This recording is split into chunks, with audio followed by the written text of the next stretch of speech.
Hey everybody, it's Richard Harris, and I am here again for another episode of the Surf and Sales podcast with my partner in crime, Scott Leese, who is wearing his Operation t-shirt because it was his favorite game growing up as a kid until he became the actual patient in the game.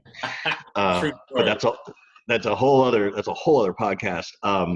More exciting than that though is our guest today, someone that we've all gotten to know. If you follow folks on LinkedIn, is Brandon Bornancin. I hope I said Bornancin. Did I say that Yep, right? Bornancin, you got it. Bornancin from Seamless.ai. Brandon, thanks for coming on the show. Oh man, I was just saying I'm so excited to be here with you guys. I used to pray for surf, and then I just bought a surf boat, and now I could surf anytime I want. And You I do can't need wait to to wake have and you. surf. I can't wait to have you guys out to do some wake surfing. Right when it gets a little warm. Right now it's cold in Ohio, but can't wait to have you out. No, that'll be a We'd blast. love to do it. Funny story, Scott. I don't even know if you know this, but at one point when Brandon was first getting started, maybe Seamless was in stealth mode, or maybe you had just come out. I started seeing this guy Brandon, and Brandon was constantly commenting on my stuff. And for some reason, Brandon knows the story, but I just love to tell it to people. I was like, this kid is bugging me. Like, why is this kid bothering me? Like, who does he think he is? And I just decided to cool my jets and kind of go, well, Richard, who do you think you are? Like, let's be honest.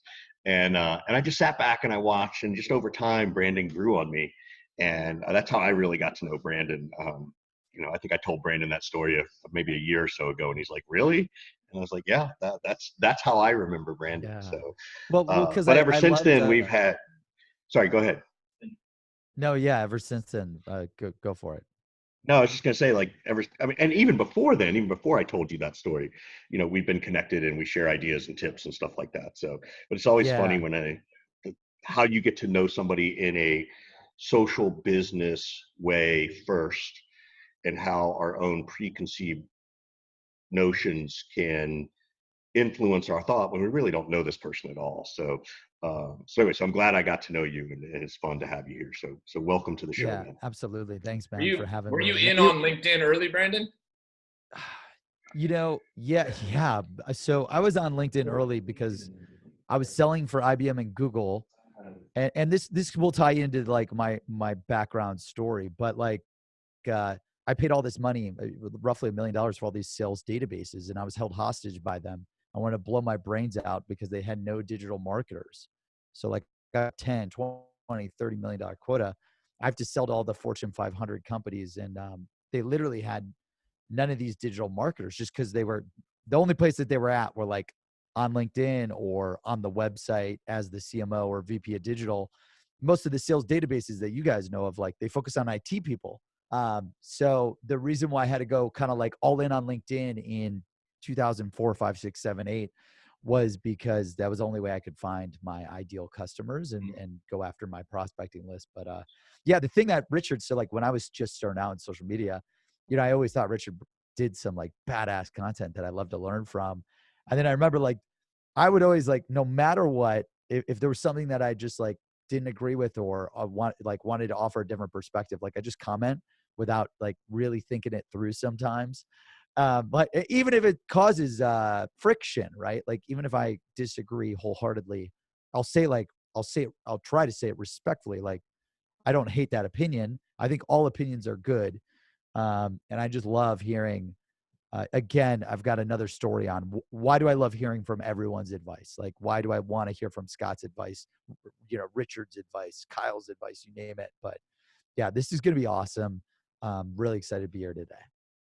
It's awesome. Tell us a little bit about Seamless, so the audience knows, what category you're playing in right now and what the deal cycle is like and price point, so they have Yeah. context around And your sales. I hate people that pitch products, right? Like, I want to tell stories that change people's lives, because the only people in this world that are going to change the world for the better are salespeople, marketers, and entrepreneurs. And of course, salespeople at the top of that list, right?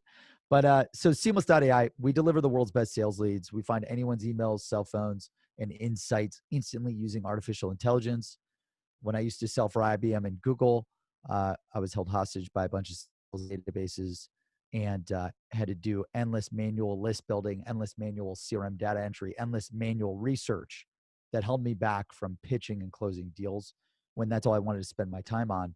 So I called all the engineers after I wrote $1 million check for these databases, logged into the databases, you know, the slimy salespeople that will like say, hey, we've got this. And then they sell it to you and you realize like they don't have shit. So that's what happened to me and my team when I was at IBM and Google. And then we just realized, you know what?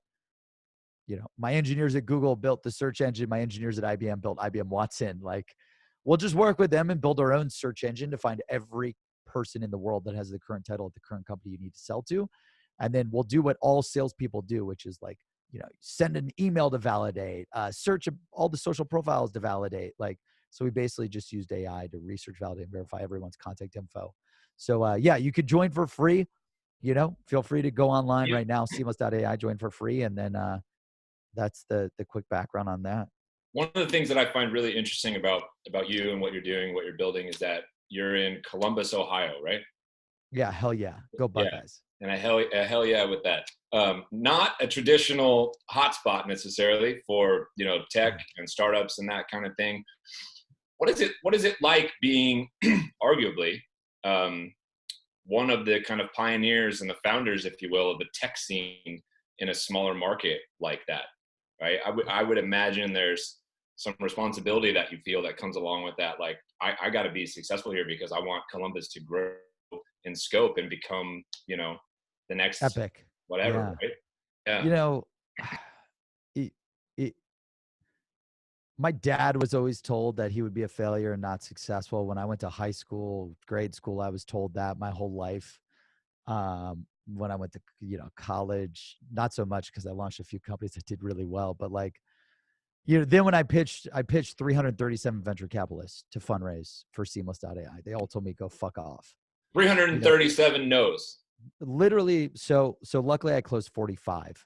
But so I pitched 337 venture capitalists that are in my Salesforce CRM, tagged as VCs and angels. Like, you're talking like the best to the best, from Andreessen Horowitz to Peter Thiel, down to Guy Kawasaki, down to Amazon's fund. Like, every single VC out there in the world I've met with and pitched. And they all told me 40, you know, 337 minus 45, whatever that is, like 290 out of the 337 told me jump off a bridge. And like they said, you're not smart enough. Your team's not smart enough. You're not located in the right city. You didn't go to MIT, Harvard, Yale, and get the computer science background. Everyone just told me that we were going to fail. We would never make it. And like, my whole life, that's like what I've been told, right? You got to become a doctor, an accountant to do well in life. You don't have good grades, you'll never be successful. And I just find it just complete bullshit. Like, if you have the mindset that you can accomplish anything that you want to do in this world, you can make it happen. And that's why I do what I do, because I've always been the guy that was the underdog that no one believed in. And then like, I just wouldn't listen to them. And I would just try to work really, really hard to find the answers and then go make it happen. So like, building a company, the chip on your shoulder. You use the chip on your shoulder.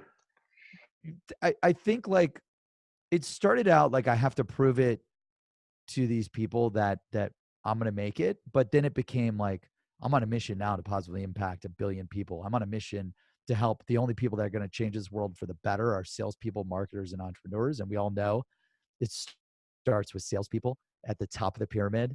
That's the only way companies live and die is because of sales or no sales. And I'm just here to maximize their sales potential. And the reason why I bring up that story was because all the VCs, they told me like, you being in Ohio, you will fail. And it's just awesome. The reason why we're here in Ohio is like, we see a competitive advantage. It's the 14th largest city. We've got so much cheap talent, like cheaper talent compared to the Bay. Like, I could hire an SDR for 30 or 40K, you know, however much it is out by you guys, 70, 100. Yeah. AEs I could hire for 50, 60, 70, and they're badasses once they go through our training program. So we see it as a competitive advantage. You could get anywhere, you could do anything, but like wherever you're at, any salesperson, marketer, entrepreneur listening, like, don't let location hold you back from accomplishing anything in life. It's if you have the mindset that you can do anything anywhere you're at, you will be able to do anything anywhere you're at. Yeah. I think that, oh, you're not in the Valley or you're not in New York kind of mindset, while it's very prevalent in those markets. I think it's starting to die off just a little bit. I think places like Salt Lake City, Austin, where I'm at, Atlanta, Nashville, even some of Denver's these sort of, happening. some of these sort of, second tier kind of markets. Now, even the second tier markets are growing so large that they're almost hitting this saturation or point where the cost savings are maybe not as great as they used to be. So now you go down to, Columbus, for example, or other college towns. So I think it's going to happen more and more and more. And it only takes, one or two people or one or two companies to do really well in an area, and the scene kind of starts. Yeah. I mean, I'm going to build $1 billion company, and then I'm going to fund like startups in the Midwest, which I'm really excited about. You've got Slack, you've got Zoom right now. Like the whole Valley, the VCs, they believe like, oh, you got to be here because your competitive advantages, you'll be able to get funding easier. You'll be able to get talent easier. And I don't disagree with really smart people like Peter Thiel. But I think that there are other competitive advantages besides even Peter cost. left. Let's be honest. Right. Peter Right. left. Now, granted, he left for social reasons, which I totally respect and understand, right? But it's interesting to hear and see that, because I think Steve Richard talks a lot about this. You fish where the fish are, right? You don't expect the fish to come to you, and I think we're starting to see that shift and that turn, because the fish are the talent, right? And college towns have the talent, and particularly folks in the Midwest and even in the South. People, they like to sort of go and explore New York, Chicago, San Francisco, Atlanta, whatever, but then they often want to come back home, be close to family, right? And we're starting to see that more and more. 100%. I'm Gen X, so I never wanted to go back to Georgia. In fact, I have a 2-state buffer rule between me and the nearest family member. Like, no one's allowed to live within two Dude, that's a states. smart rule. I need to get that rule. My sister has violated it lately, but that's it's my rule, it's not theirs. So I think in these towns, particularly like in Ohio, in Columbus, where the Ohio State University is, Ann Arbor, where Michigan is, Madison, where Wisconsin is, those towns are vibrant enough without the college, but enhanced because of the college, and there's enough draw to have people stay there. And to your point, it makes economic sense to hire there. That's where the fish are. And yet, look, last I checked, calculus is calculus at MIT and the Ohio University. Like, it doesn't get any smarter or harder just because of the city you learned it in, right? It doesn't have to do with Harvard or Stanford. It has to do with the ability of the person. And that sort of democratization of the talent is what we're starting to see, right? And I think Austin was the first place that really started to happen outside Silicon Valley, followed by these other places. So I think you're on the right path, and I if they don't want to come to Columbus, Ohio, so be it. That's their own laziness. Yeah, exactly. Yeah, and I mean, it all started for me. Like, by the way, do you guys care if if I tell a quick story about how I got started in sales? Is wild. Go for it. No, we love the origin story. Yeah. So this is wild, and I want to say this just again to like kind of just show people and talk to people, like, and just break down any limiting beliefs that everyone's got, like that they're not good enough in sales development or AE to become the next thing. Whether it's you're an AE, you want to become a sales director want to become a VP, SDR want to go into AE, you name it. Like, I came from a very poor family. My mom worked at a grocery store and a bank. No college degree. My dad did construction on the weekends, and then he sold computers in a store called Maycom, which is Macy's. No college degree. Could you imagine going to Macy's and like, yeah, I want to get a suit, and then I also need a Apple II computer. Yeah. Like, it's just so wild. So luckily, my father was selling these Apple II computers, and a sales executive at this small startup called Computer Associates at the time ends up walking up to him, buying an Apple computer. And he was so impressed with my father. He's like, hey, you got to come work for me in my sales apprentice program at Computer Associates in Islandia, New York. And my father's like, what's the pay? And what is it? And he's like, well, this is like software, and it's going to revolutionize. This is in like 1985, by the way. There was no like SaaS, like traditional SaaS. It was all like new age shit. Um, and my dad was making 30 grand and the guy offered him a $22,000 sales apprenticeship to join this like first ever SaaS company. And ended up going home, talked to my mom, and he ended up taking the job, even though it was a pay cut. And I never saw my dad for like 10 years of my life. You know, Sunday through Friday, he was in Islandia, New York. And we were super poor. Like as a kid, this fucked me up a little bit. As a kid, like, you know, we were so poor that like my mom would buy all my clothes from garage sales, which, you know, but like, I don't have a problem with, but you know, when you're a small kid that's in like an extra large t-shirt and you're wearing like these kind of sketchy clothes, you get made fun of a lot in grade school. And then like, we always ate canned food, and it was real shitty canned food. Like canned food is really unhealthy for you. And, you know, so I put on weight and I had all these shitty clothes and I got made fun of a lot. But luckily for me, my father took that sales job, and my mom was like, yeah, I think the internet, you know, like I think this new age stuff is going to change the world. And over the next 10 years, my father went from sales apprenticeship, 22K, to like their inside sales program. Then the next year, you know, and he made like, they had President's Club for each type of role. It wasn't like now where like AEs only get to go to President's Club. It was Yeah. like every division got to go and do President's Club. So They like, each had their own. Yeah. sales apprenticeship, he made President's Club first year. Then he became inside sales, made President's Club. Then he became an AE, made President's Club. Then he became a director, made President's Club. Then he became the VP of sales to manage nearly 1,000 salespeople to build the first $1 billion software company in the world. 1987, and they ended up going public. It was CA Technologies, first company to do $1 billion in software sales. And why I tell that story and why I like to highlight it is because like I got to see, you know, both my parents, no college degree, go from super poor to super wealthy.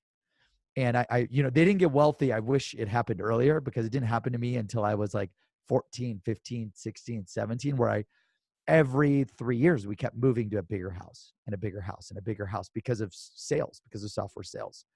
And I remember my father, he said like, he was never around, but when he was around, like he was either just, he kept telling me, you got to work your ass off. Three things. You got to work your ass off in sales. Number two, you have to leverage every single second you have to pitch people. And then what I saw him doing in the evenings, like he always spent time like going through the yellow books, building these lists, getting these leads, you know, Dun & Bradstreet, I think had just hit the market. Like it was all about like, you got to be selling. And when you're not selling, you got to be building the lists. And then when I went to, I flew in like 15 years old. He took me to his President's Club in Hawaii. This is the big epiphany with selling. So I fly in 15 or 16. I don't remember the exact age. I flew into Hawaii. We get into the room, and you know, you look across the room, and it's like the Grammys. Everyone's in tuxes, like $1,000 tuxes, and beautiful blue. The women are in beautiful dresses, and everyone's dressed to the nine, like they're on an award show. And I remember my father taps me on the shoulder, and he's like, "Hey," he's like, "Look at Jerry, 1.2 million. Look at Jeff, 1.6 million. Look at Sarah, 675,000. Look at Peter, 280,000." He's like, "You will never," there were like 250 people in this room in Hawaii. He's like, "You will never be in another room with more 6 and 7 figure earners in your life." And that's when I had this big aha moment. The light bulb went off, and I'm like, why are all my teachers telling me I got to become an accountant? I got to become a lawyer. I got to become a doctor to be successful. I was like, I just went from super poor to super rich, like my family did, In a couple years. because of sales. 10 years, like our lives completely changed. Yeah. From $22,000 to, you know, my father, he never got to make as much as I made, which is awesome. But you know, making $500,000 a year, like and a shitload of stock options in the deal when CA went public. So, you know, he ended up becoming a millionaire and whatnot. But I got to see our lives change. And what was cool about that is like, you know, it's just awesome to see sales is the greatest profession in the world, and you could do anything, even if you don't even have like, you could have no college degree and take the first company to do $1 billion in sales and go public. Yeah. And that's when, after that, I knew I had to go into sales. And I went to the only college that had 3 things, which again, typically, like my PR, my publicist tells me not to say this shit, but I don't listen to the publicists. They're like, so I wanted to go to this school because I knew I wanted to go into sales, and they had a sales school, and it was ranked the #1 party school in the U.S. by a popular magazine at the time. And then number 3 was they had the top business school in my state. So I ended up going to OU, and then my sales background was just around. I got lucky, I did 10 million my freshman, sophomore, junior year because I found a product in what I loved to do. And I loved playing online poker. I was addicted to poker. All my friends and everyone I knew were addicted to poker. So when I went into OU, I built a list of all the poker companies, and I started cold calling Party Poker, Full Tilt Poker, Poker Stars, all these companies. I'm cold calling them, and I'm like, man, if they just pay me like $250 per person that I sign up, then I'll be rich, and I'll sign up like 10 people. So then I cold called the affiliate manager, and like these people are like overseas, right? They're not even in the US. So like I had to figure out how to get a Skype number to cold call these companies that are like And did they do that? Did they say yes? Kilbatra. So I cold called them, and the one guy was Mohit. Mohit was one of the managers. So I cold called him. I finally got connected. I pitched him, and I'm like, hey, I've got like thousands of people that are ready to sign up. They're in my network. They will listen to me. I want to sell for you, and you pay me a commission. And they laughed at me, and they're like, no, they're like, fuck no. But then they're like, instead of we won't give you $250, but I'll give you $100, and we'll give you a commission bonus if you hit 10, if you hit 50, if you hit 100. So then I ended up, I'm like, okay, what's the fastest way to get a hold of all these people? I was like, twofold. One, like knock on dorm room to dorm room. And then 2, OU, they had these dorm directories. You know what I mean? Like I don't know, like when you went to college, they list all the students, like, cause there were no social networks, like didn't really exist for colleges. So I remember building a crawler that scraped. And luckily, this was when they had the name, the email, and the phone number of the people. Like OU didn't hide that on the dorm directory. So I remember building scrapers and getting all the contacts of all the people in the dorms. So, and I just did it twofold. I did this mass blast where I'm like, I'm going to give you free. It was called Free 50 Now, free50now.com. And I was like, I'm going to give you free $50 to sign up for Party Poker, Full Tilt Poker, Poker Stars right now. I get $100 in commission. I make 50 net on the deal. So I built this massive list with my scraper, put together a badass email, blasted it out, and I got like 1,000 people to join. So I hit like all the multipliers. And I had to manually meet with these people to like put them in the system, because like I had to use their credit card, and then I had to give them cash. So like I met with all these people on campus, one-to-one, like trying to process getting them upgraded on Full Tilt Poker, Poker Stars, whatever. Anyways, first year we do $1 million in sales. Second year we do $3 million in sales. Third year we do $6 million in sales. We did about 10 million. I was definitely the richest kid in school because of that venture. But then 2007, President Bush makes it illegal to gamble online. Everything pauses, freezes. It's over. And I'm like, fuck. Like, and I was an idiot, 18, 19, 20. You waste all your money? So yeah, I was a dumbass. I bought a Mercedes hardtop 2-door convertible that you could be at a light, have the hardtop go down to impress the ladies, and then the light turns green and then drive off. I bought a 4-door Mercedes convertible. I bought a crotch rocket. I bought property in Florida. This was, by the way, right before the real estate crash. And then I paid off my college. That was the only smart thing I did. Thank God I paid off my college in cash. And then, so what happens is I'm a junior in college. They make online gambling illegal. Everyone knows me as like the entourage entrepreneur that just like made all this money and pays for anything. So I got a little egotistical, right? Because when anyone that has that success that early, like you think you're the shit, you know everything. And that was one of the greatest learning lessons. So I launched a second company called InMobile, junior year in college. My partners now in Seamless were my partners 10 years ago at OU for the Party Poker and the in mobile journey, which is another wild story. So Jake and all these guys, we launched, I'm like, text message marketing. This is flip phones. Flip phones are going to be the future. I was like, this was before iPhone came out. I'm like, text message marketing is going to revolutionize the world, just like Facebook revolutionized the world. I launched this in mobile text message marketing company. I also launched a social network that lost to Facebook, and we got destroyed, wasted like $1 million trying to build collegedemand.com, which was a social network for college kids. Facebook crushed me on that. So I'm like, I'm going all in on text message marketing. So we launched this company. We try to build the software. We do pretty well at building the software, but I knew nothing about B2B sales. And like, I didn't know how to pick a niche, build your contact list, how to sell to the B2B contacts and companies. And we were selling a $50,000, $100,000 software. You just had nobody, no examples of somebody doing that? I mean, your dad sold software, right? Wasn't he available as a resource?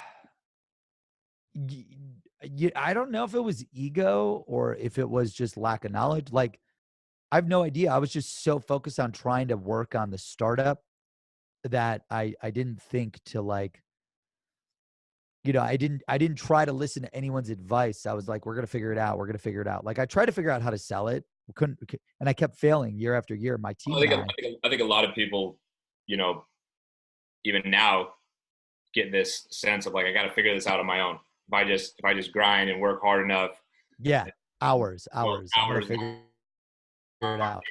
Days. Like, there's almost a sense of pride. Like, I did this all on my own, when perhaps you could have paused for a minute and been like, man, who do I know who, has done this before, is really good at that? Maybe I should give them a call. Maybe I should, study some of the things that they study, read what they read, these kind of things, It's a bit of a different kind of era, though. Like, there wasn't as many blogs, there wasn't as many publications, there wasn't LinkedIn, there wasn't as many resources. Richard and I have talked about this, a few times before. Is like, I didn't have access to all this stuff, what to do. Like, it wasn't cool to write about your expertise because it would come off back in the day as egotistical. Yeah. And I think there wasn't the same sort of like open source kind of mindset. Like, if you figured out what worked, like, you weren't sharing that shit. You were keeping it way close to the chest, right? Keeping it quiet. You were keeping it quiet, and you also didn't share your failures. Sharing your failures meant you were a failure. You didn't learn from those. Yeah, it was like 1,000%. And that was a major mind shift for me about 5 years ago.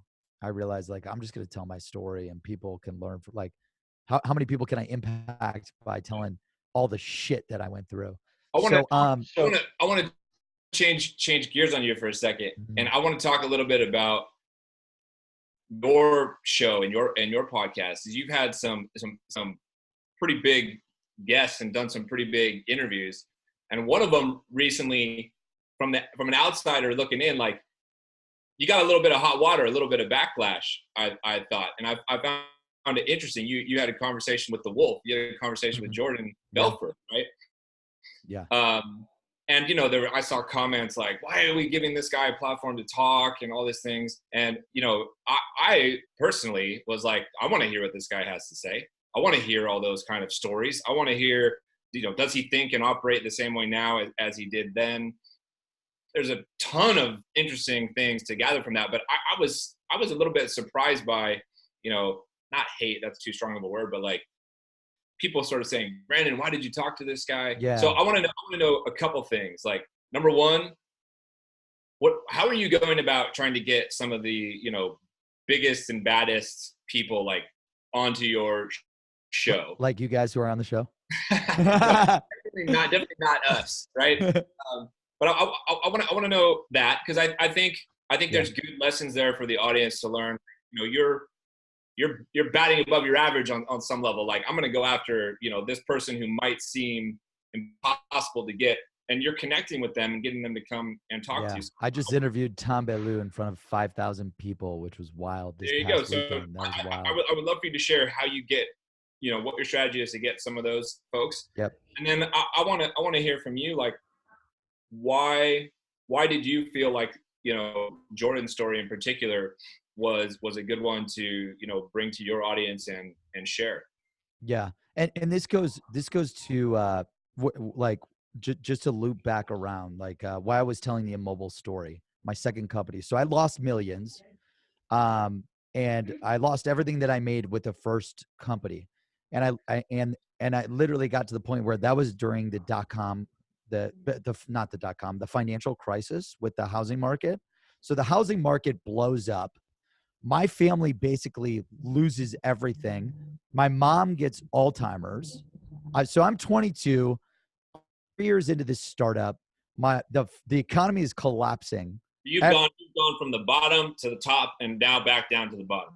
So now, yeah, I went from the bottom to the top, back down to the bottom. So I'm like, we're on year 3. I've ran out of cash. I'm $100,000 in debt. I'm trying to ask my dad and family for money. My mom's got Alzheimer's. My dad is fully leveraged because of the real estate crash. He's got no money. And basically we had to shut down the company, and we had to shut down the company. We lost everything we made. And I remember, like, there was a point where I had to steal food to eat out of the fucking shared office fridge that we had 10,000 square feet of space at. And I just remember, like, crying, and I'm like sitting there and I'm like, how am I such a failure? Like, I used to be so successful. And I just, like, literally to the point where, like, you want to almost kill yourself. Right. And, I was like, dude, I'm shutting it down. I'm out. I'm never going to do sales. I'm never going to do entrepreneurship again. So then we literally sell the company to a publicly traded company, and I had to be a part of that acqui-hire. Jake, my partners were still in college, whatever. But when we shut down the company, essentially, I look back and I'm like, what the fuck did I do? Like, how does the smartest kid in college become a complete failure? And I look back and I was like, okay, number one, now looking back, I'm like, I didn't have the list of the people that I need to sell to, number one. Number two, I didn't listen to anything that anyone said. Yeah. I thought I was smarter, better, like, more creative than anyone in the world. Instead of going, like you said, Scott, call my dad, call the advisors. Like, there's someone out there in the world.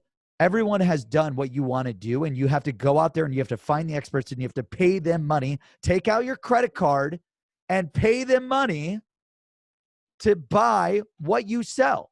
Like, everything I've done was because of the list and because of the training. So then when I finally had that epiphany, and all my partners, they went and they sold for IBM Interactive, and they told me get out of mobile and go sell for IBM. So when I joined IBM, I was like, I need 2 things. Number one, the list. And we cut $1 million check for these databases. And then number 2, training. So for the next my whole life.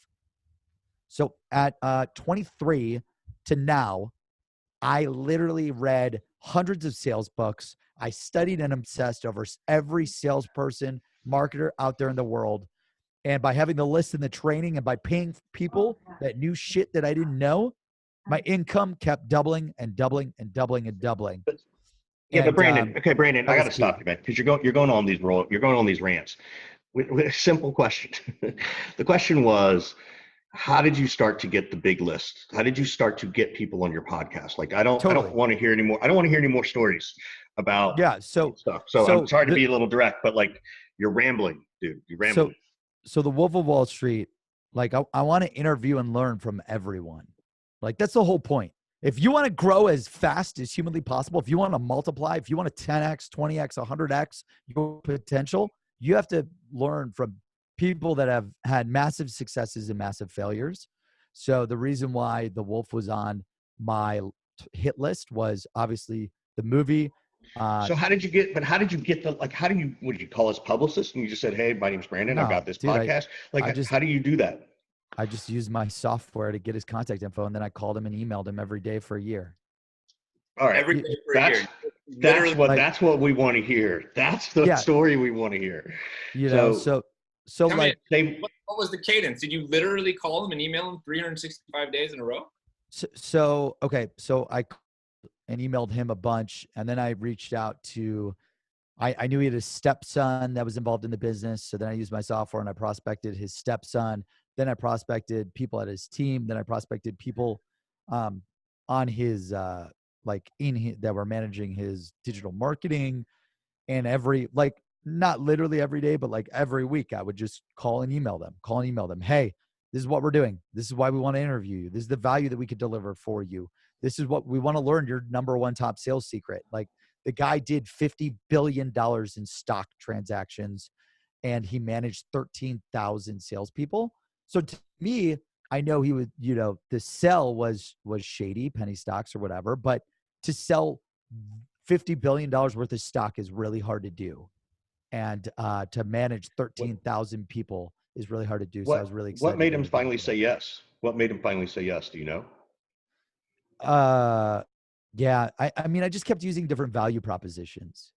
Like, one was like, I want to get you in the book, and here's why, and I can't wait to tell your story. And then one was like, I want to get you on our LinkedIn, and we've got 1 million plus views a month, and that will maximize your brand. One was, I want to get you to the B2B audience, because no one really follows you in B2B. So I kept using different angles that I thought would deliver value to him, trying to get into different audiences. I think that the B2B angle that you just mentioned was a really smart one. I would agree with that. I mean, he's almost vilified in some way. Yep. And then every time, like, I would get another guest or like a headliner, I would just email them, hey, we just had boom, boom, boom on. I'd love to get you on. And then and I was like, the book's going to get published soon.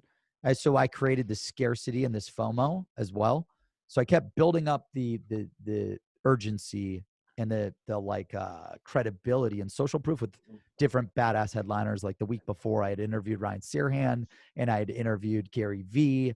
And it's like, you keep leveling up, and then you use that as leverage. But it was all around delivering value and getting him into the audience. What do you find interesting about talking to these people, right? Like, there's different levels of, for lack of a better phrase, LinkedIn fame, right? And whether it's Keenan or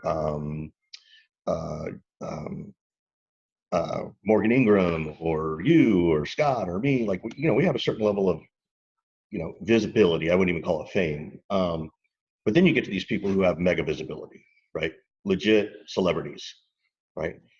Do you find anything different about the conversations you're having with them, or do you really find them to be, no, they're pretty much people like you and me? What do you sort of think? I mean, it's funny. Like, I closed an investor who I didn't know was Sergey Brin and his wife, because like I was in back-to-back calls, and Guy Kawasaki wanted to invest in Seamless.ai, who was a mentor of mine when I was 18 as an entrepreneur. It was the first book I ever read, The Art of the Start. And like, when I was pitching, he said like, hey, you have to go pitch this one portfolio company.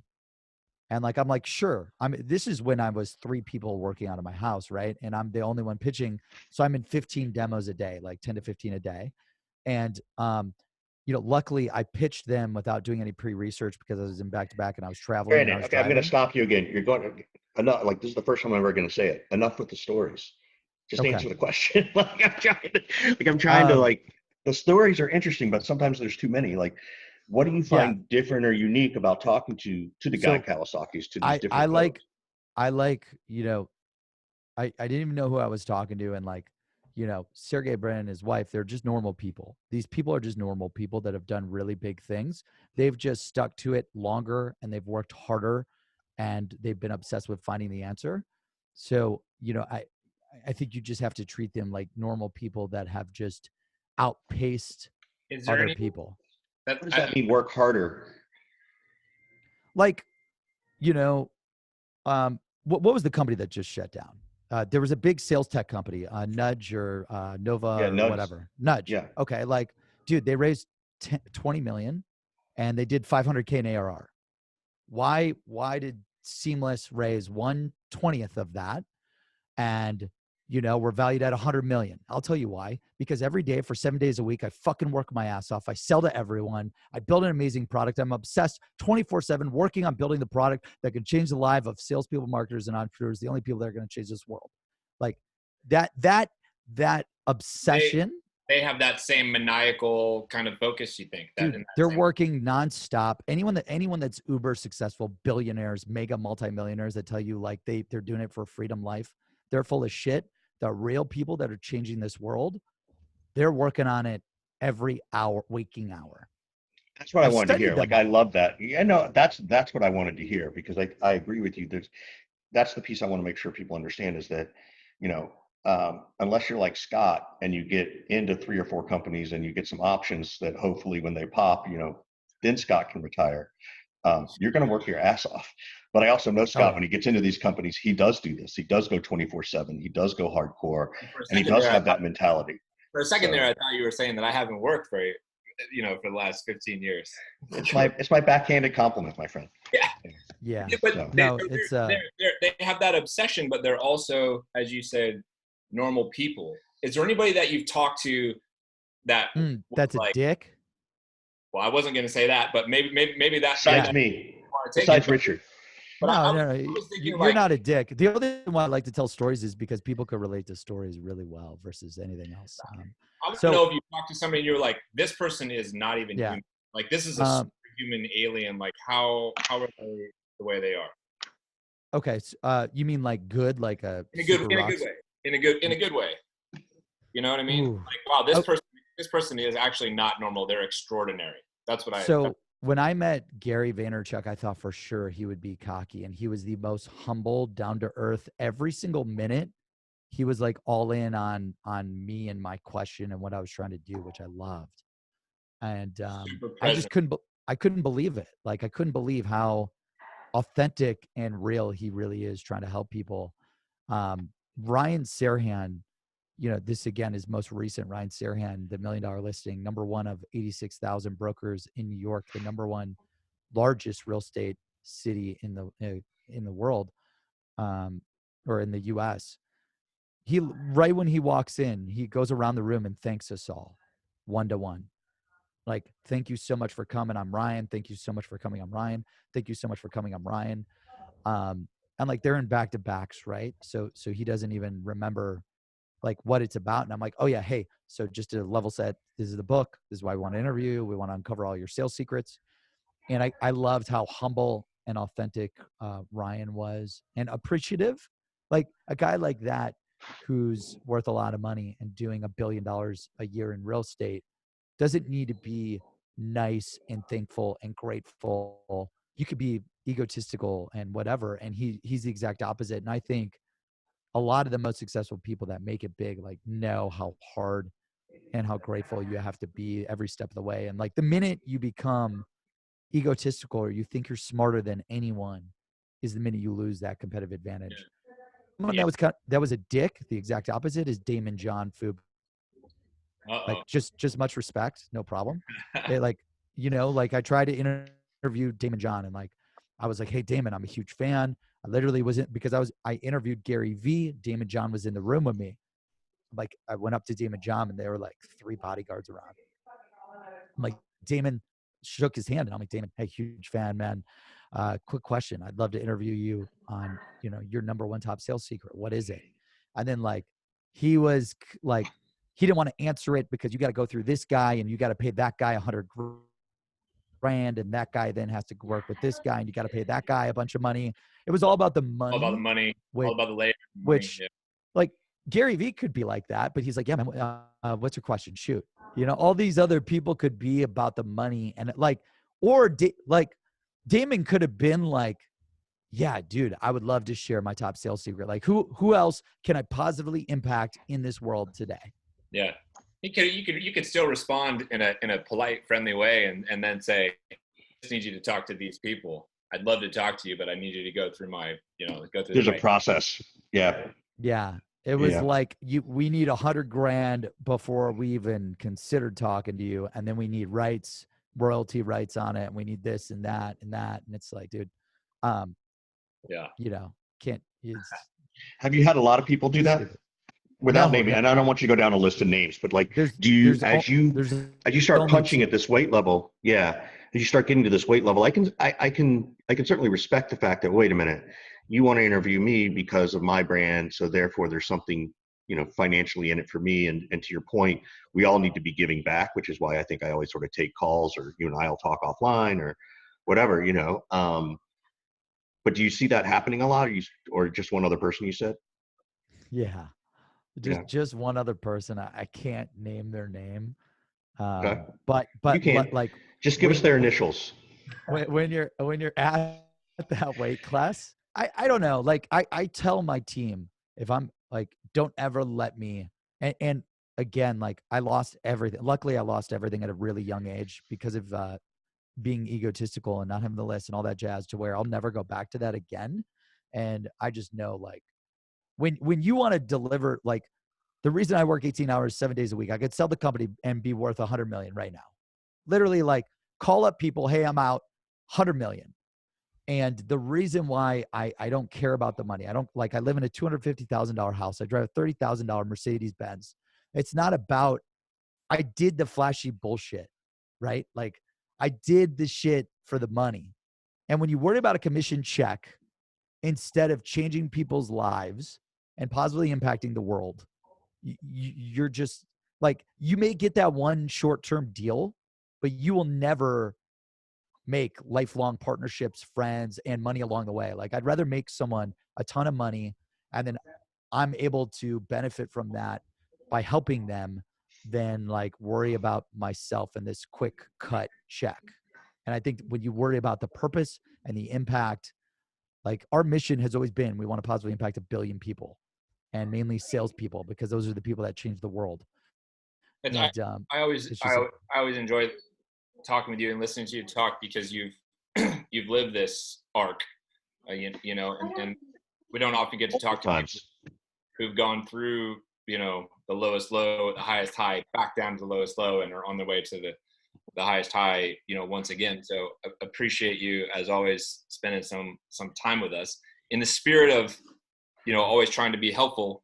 How can I help you? How can Richard help you? What are the things we can do to continue to, try to be friends and advocates and allies and that kind of stuff?